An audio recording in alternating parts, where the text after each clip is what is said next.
Baninga tango kokie Papi gene tolobe la vie Papi gene tolobe la vie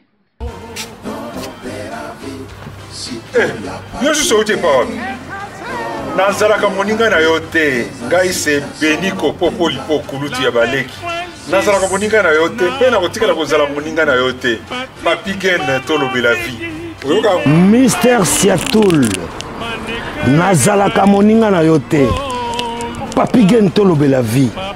Est-ce que naza moninga na yo to toza baninga na bango tozalaka baninga te jaza totikala kozala baninga Papi Gen tolobe la vie.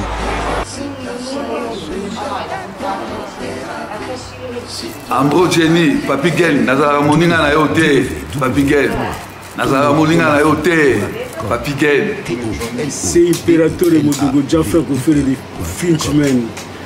Papi Gen, tolobe la vie. Est-ce que Nazara moninga na yote? Est-ce que Nazara moninga na yote, Papi Gen tolobe la vie? Nazalaka moninga na yote, je ne suis pas ton ami. Papi Gen tolobe la vie. Ça c'est Lidjo Kwempa, le grand samouraï de la nouvelle génération. Papi Gen tolobe la vie. Est-ce que ngana moninga no? Nga master no. Nga mata no. Papi Gen tolobe la vie de. Nazalaka moninga na yote. 4 fois prêtre Washington grand pays. Papi Gen tolobe la vie. Papi Gen tolobe la vie. Solas Kantus Papi Gen Omoniango, José de Londres Sida Bilele, Nazalaka moninga na yote, Papi Gen. Moi je suis pas ton ami, hein. Voilà, moninga no te di. Bayuma, on a 1 euro la poche. On bêta masola 1000 euros. Que badi. Nazalaka moninga na yote. Papi Gen yo ebite, azalaka moninga na bisote. Ngai mo grosso. Na Napoli, Nazalaka moninga na yote, Papi Gen. Nazalaka moninga na bango te. WS Production, Willy Sionga. WS Production, Willy Sionga.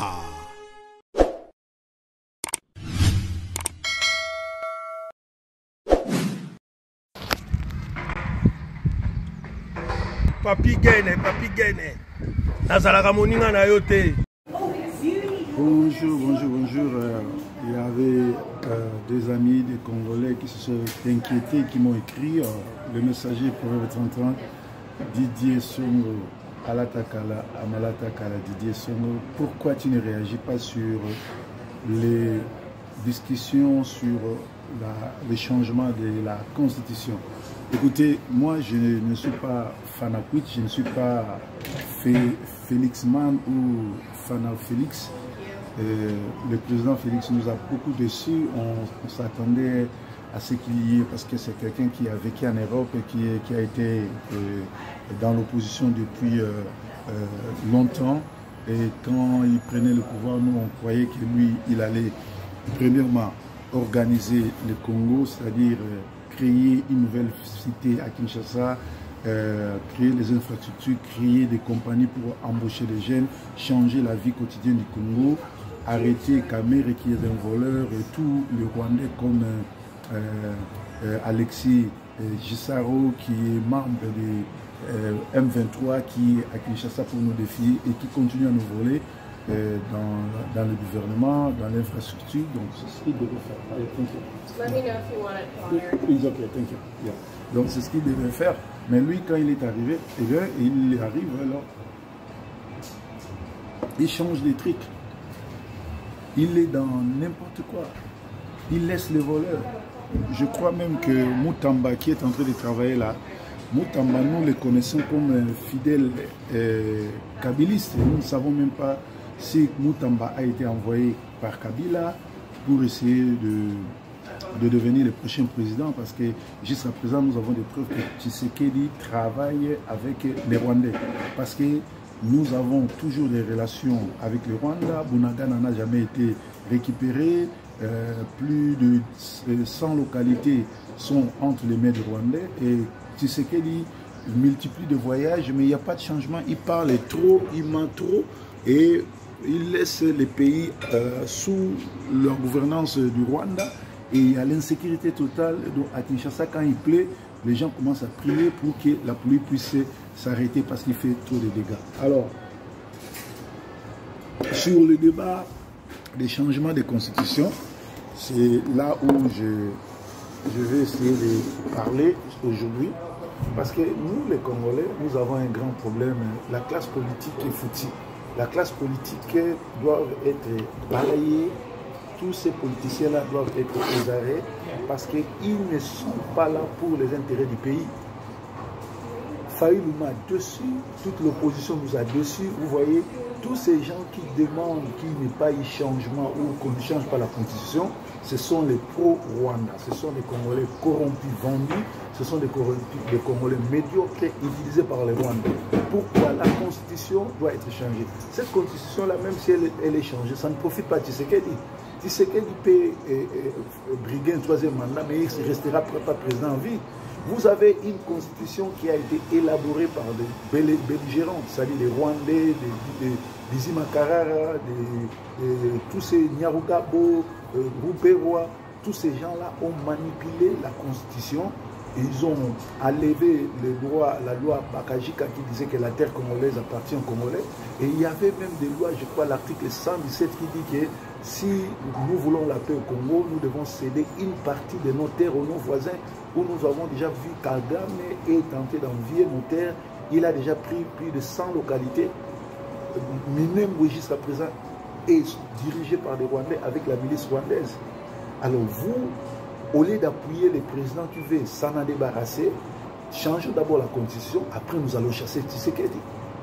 Donc vous ne pouvez pas dire que nous ne changeons pas la constitution parce que ça va profiter à Tshisekedi. Non, vous êtes des menteurs, vous êtes des médiocres. Parce que cette constitution-là, vous le savez bien, c'est une constitution étrangère.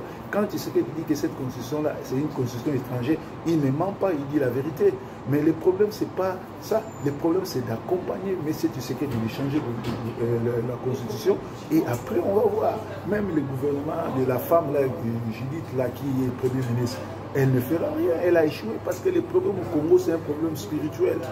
Le problème au Congo, c'est un problème que Dieu aime le Congo, il lui a doté de toutes les minéraux du monde, mais les Congolais sont maudits. Les Congolais sont derrière Walesa qui est un sorcier. Je ne sais même pas pourquoi à Brazzaville, les autorités locales ont permis qu'un aventurier, un sataniste qui manipule les gens puisse aller faire des conférences là-bas, des prières. Les Congolais sont derrière Marcelo Touna, c'est un Rwandais qui a tué froidement sa femme. Et ils les suivent. Les Congolais sont derrière Mutomboka Lombo qui est un franc-maçon. Toutes les églises du Congo, l'église des réveils là, a montré ses limites. Et l'apôtre Wallo qui est un franc-maçon, quelqu'un qui ne connaît même pas la parole, je ne crois pas que quand il était chez le pasteur Wallo, il était un diacre, il n'était pas pasteur. Ce monsieur est avec le président et M. Fayoulou. M. Fayoulou qui est le chef des libéraux de l'opposition. Donc dans son église, il a des institutions. La présidence de la République et l'opposition. Il n'arrive pas à les faire asseoir. Ses frères, ils prient ensemble. Lui étant que leader, il prouve qu'il a un problème de leadership. Il devait faire asseoir et le président et Tshisekedi, président Tshisekedi et président Fayoulou, les faire asseoir pour l'intérêt du Congo. Mais lui, il montre le créneau pour aller faire des déclarations qui ne touchent pas la dîme. Vous voyez la suite, il a monté, il a créé un scénario pour aller critiquer le président et le dimanche, le président s'est pointé dans son église avec l'enveloppe. C'est comme ça les Congolais. Donc, ils collaborent avec des voleurs, ils viennent au créneau pour dire aux gens que non, écoutez, depuis qu'il est là, ça fait 6 ans, je ne touche pas de dîmes, tout. Et il crée cela pour provoquer à ce que le président vienne lui donner l'enveloppe à l'église. Donc cela prouve la volonté que ce monsieur ne connaît pas Dieu, ce monsieur c'est un voleur, ce monsieur c'est un manipulateur, ce monsieur c'est quelqu'un qui est là que pour l'argent. Donc la constitution doit être changée, ça sera pour l'intérêt des Congolais. Si Tshisekedi n'arrive pas à améliorer la vie des Congolais, si Tshisekedi n'arrive pas à améliorer ou à faire un projet d'État pour les Congolais, nous allons les mettre dehors. Mais la première chose, c'est changer la constitution, c'est primordial, parce que cette constitution est une constitution imposée par les Rwandais. Voilà. Didier Formé, depuis Manchester, a parlé, et je voudrais que tout Congolais qui respecte puisse suivre cette émission et s'adhérer. Donc, tout nous sommes la constitution, tout changer tellement un changement de constitution, bazaba médiocre, bazali, il y a Rwanda, bazali, complice, manipulateur, génocidaire rwandais. Et puis, nous avons Kabila. Kabila, ceux qui n'ont pas été à Kansaka, sous président Congo, parce que Kabila a Congolais, Rwandais, génocidaire, il a tué plus de 100 millions, 12 millions de Congolais, sa place est à la CPI. Et Kamer doit être arrêté pour ce crime. Voilà. Donc, Zaki Bongo, le messager, Proverbe 30 depuis Manchester. Merci. Yesu Azampolo, Yesu Azamara, Zambé Ngamou, vive le Congo. Le Congo gagnera toujours. Bye bye. Mère Chantal Grâce Bafoka à Paris. TMP Info Automatique. Jérôme Condé Bendele à Genève. Félix Bomengoé na Iyo. Prince Munga Yoka. Awa tomesene kolinga. Ekomane tumbu banyango boyoka e. Basheri ya poto ba change modele. Balingi konyokolo moninga kolinga kanaye. Awa nazoki na motema e. Baninga boyoka bolingo yo ya komplike. Amore ya misto na kokate. Bomwane lekio mekana no mekola mama. Chéri na butu na lotio. Lokute lekio chéri ya munu mama. Kalangai wayo mobalie. Nakomi kokondo na we mama. Roger Likombe na Genève. Jean-Jacques Pagna Mobale à Pembe. Roberto Kala en Afrique du Sud. Bon avis d'Amérique on a Paris. Chifa Wakamba Di Malela. Hey. Awa tomesene kolinga. Ekomane tumbu banyango boyoka e. Basheri ya poto ba change modele. Balingi konyokolo moninga kolinga kanaye. Awa nazoki na motema e. Baninga boyoka bolingo yo ya komplike. Amore ya miso na kokate. Bomwane lekio mekana no mekola mama. Chéri na butu na lotio. Lokute lekio chéri ya munu mama. Talangai wayo mobalie. Nakomi kokondo na we mama. La Fireze na Yverdon.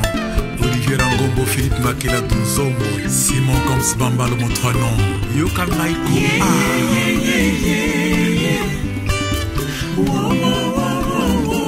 Vraiment la limité, Palanana Lebiho, Namote Malakole, la Sala Ozonga,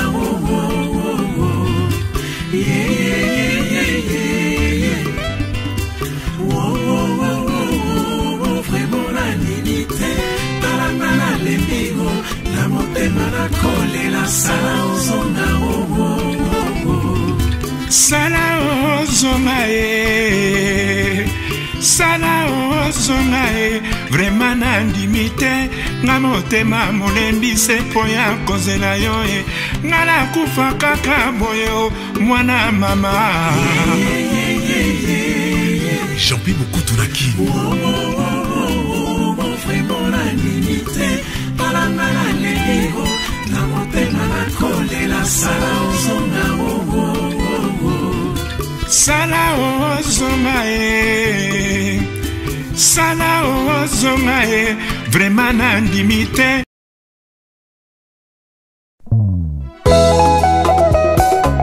Claudie Maya Sumbu Yoka papa kolera Diana Saïdjens la mama Jetou Fifi Landu Odi basango ya Divine Landu Nana Omi Makaya Titi Sumbu Bilele Lelo Ngaina lolite mosala seto banza yo Uto tika ngaina koma na ngai mwana mawa mosala ozongela ngai noki na kowai Brigitte Maya Diana bolingo oyo pesanga ekomisanga ndenge uta na lula yo nakoma seko reve nga nazala ta mowumbu na yo Roger Divine na Wivine Diana su bolingo no eleki tia matowolo na talo pour la première fois namona yo naloba yo coup de foudre beta motema nanga ya dada dubwe Diana na ngai mabe nasala yo boya kolimbisa ngai nesiko pardonne yo préféré yo sanctionne ngai nakosuka wapi lolenge okomi omemela ngai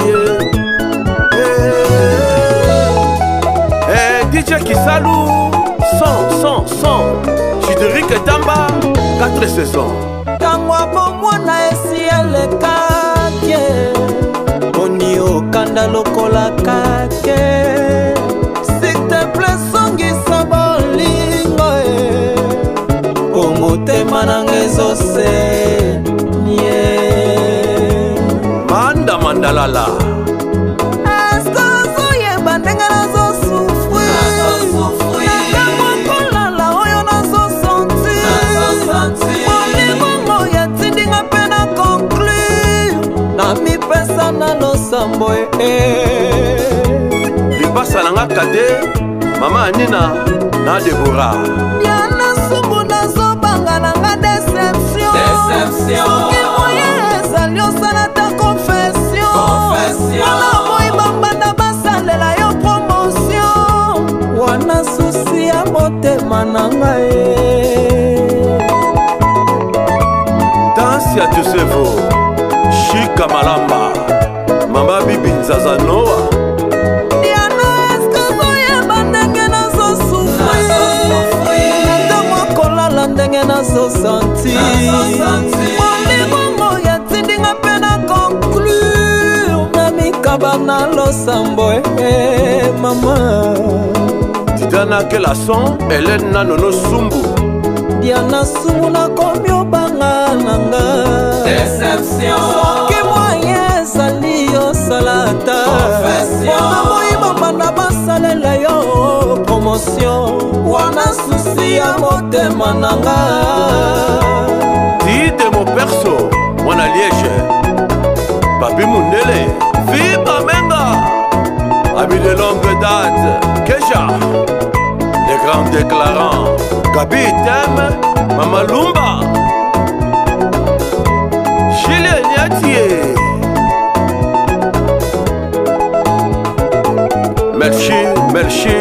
Merci Zedek